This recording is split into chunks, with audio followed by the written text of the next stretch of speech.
Sumainyo ang Panginoon. At sumaiyo rin. Ang mabuting balita ng Panginoon ayon kay San Mateo. Papuri sa iyo, Panginoon. Noong panahong iyon, sinabi ni Jesus sa kanyang mga alagad, "Mag-ingat kayo sa mga bulaang propeta. Nagsisilapit sila sa inyo na animoy tupa, ngunit ang totoo'y mababangis na asong gubat. Makikilala ninyo sila sa kanilang mga gawa. Napipitas ba ang ubas sa puno ng dawag o ang igos sa puno ng aroma? Nagbubunga ng mabuti ang bawat mabuting punong kahoy, subalit nagbubunga ng masama ang masamang punong kahoy. Hindi maaaring magbunga ng masama ang mabuting punong kahoy, ni ng mabuti ang masamang punong kahoy. Ang bawat puno na di nagbubunga ng mabuti ay pinuputol at itinatapon sa apoy. Kaya nga, makikilala ninyo ang kanilang mga gawa, ang mga bulaang propeta." Ang mabuting balita ng Panginoon. Pinupuri ka namin, Panginoong Hesukristo. Opo po ang lahat. Isang mapagpalang maga po sa inyong lahat. Ngayon po ay Miyerkules ng 12 linggo sa karaniwang panahon. At sa araw na ito, sa pahayag ni Jesus na tayo po ay mag-ingat sa mga bulaang propeta. Nagsisilapit sila, animoy tupa, ngunit ang totoo'y mababangis na asong gubat. Sa ganitong mga pangungusap, parang ang paanyaya sa atin ay kailangan natin magkaroon talaga ng tinatawag na discernment. Yung malalim na pagninilay bago tayo sumang-ayon, bago tayo maniwala sa mga ipinahayag o ng mga taong naghahayag na sila ay propeta. Marami na tayong mga narinig sa panahon natin ngayon na mga nagtatayo ng kanilang mga sekta, nagtatayo ng kanilang mga tinatawag na relihiyon, bagong pananampalataya, mga nagsasabing, "Ako ang tagapagligtas, ako ang anak ng Diyos, ako ang bagong tagapagpahayag."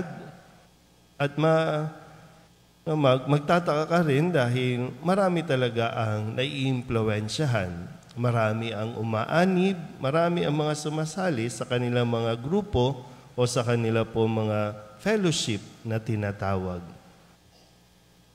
Kaya nga, maging discerning tayo, maging mapagnilay tayo. At tingnan lagi, sinasabi nga ni Jesus din, tingnan ninyo kasi yung bunga ng kanilang mga gawa.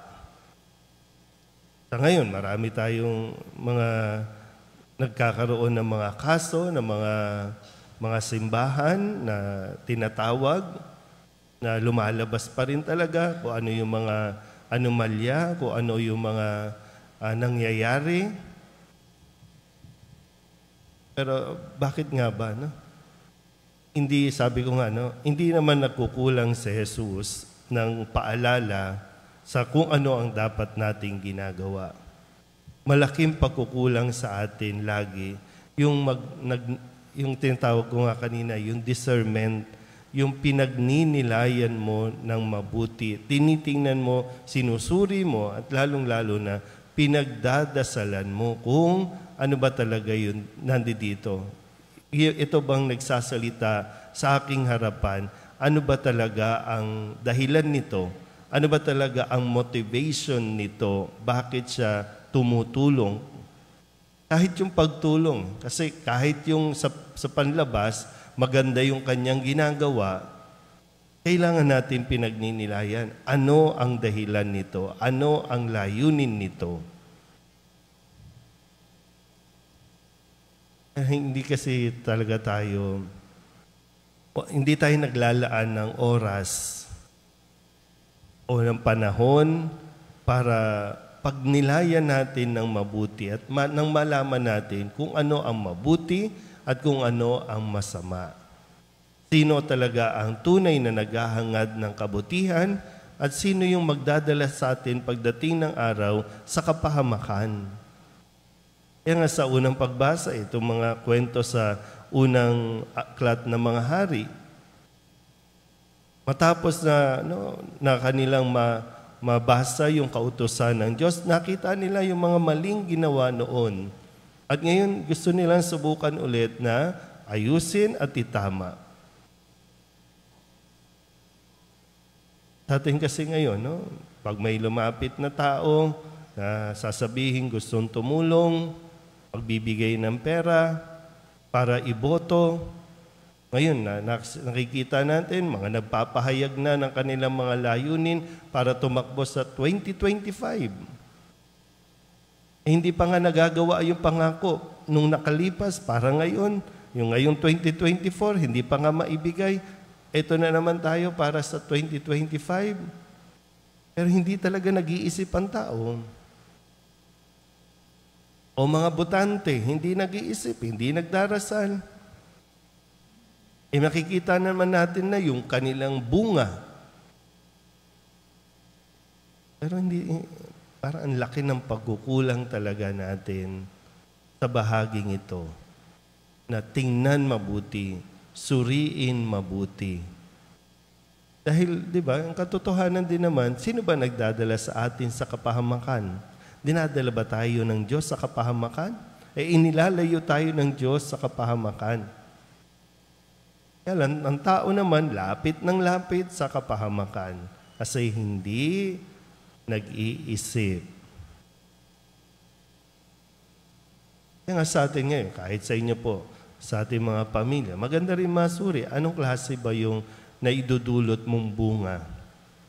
Ikaw bilang magulang, bilang leader, anong bunga ba ang naidudulot natin? Bilang pari, ano ang bunga na nakikita natin? Meron bang maganda? Kasi kung pagtutuunan mo ng pansin at wala pang magandang bunga, may panahon pa tayo para bumawi. Kasi, di ba po, kung paano mag-isip, halimbawa ikaw, kung paano ka mag-isip, ganun mo na ituturo sa iyong mga anak kung paano din mag-isip at mag-react.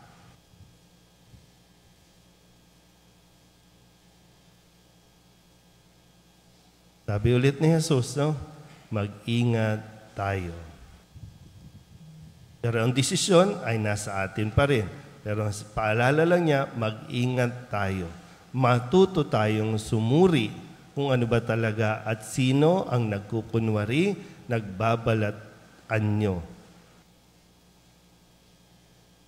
Marami po, ang sabi ay mag-aanimoy tupa, pero sila sa totoo ay mababangis. Kung magpapahulog ka sa trap, ikaw yan. Tayo yan. Kasi yung kalayaan na ibinibigay sa atin ng Diyos, hindi naman niya binabawi yan. Pero tayo pa rin yan. Muli, ang paalala ni Jesus, mag-ingat tayo. Sa atin pong, kailangan natin pakinggan, kailangan natin suriin, and then magdidesisyon tayo. Kung mapahamak tayo, yan ay bunga ng ating mga desisyon. Amen?